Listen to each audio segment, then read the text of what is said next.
એટલે જે કોટ વિસ્તાર આવેલો છે ત્યાં ડ્રેનેજ લાઈનો ખૂબ જ જૂની છે, પણ વર્ષો જૂની લાઈન હોવાને કારણે અનેકવાર પોલ્યુશનના પ્રશ્નો થતા હોય છે, લાઈનો તૂટતી હોય છે અને પરિણામે પોરોની અંદર બેકિંગના અનેક પ્રશ્નો આવતા હોય છે.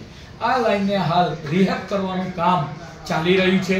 પરિણામે રિહેબ કરતા આપણે વાત કરીએ એના ઉપર નવું કવર લાગશે, પરિણામે પોલ્યુશનના પ્રશ્નો પણ ઓછા થશે, તદુપરાંત બેકિંગના પ્રશ્નોમાં પણ ઘટાડો થશે અને એને પરિણામે માણેક ચોકનું જે બજાર છે એ મોટે ભાગે 1 મહિના સુધી રિહેબની કામગીરી ચાલવાથી આ બજાર મોટે ભાગે બંધ રહેશે. અધિકારીઓ દ્વારા તમામ લોકો જે એફેક્ટેડ લોકો જે અસર કરતા હોય કે જેનાથી એ આપણે કામને અવરોધ ન થાય એ તમામ લોકોને આ જરૂરી સૂચના આપવામાં આવશે.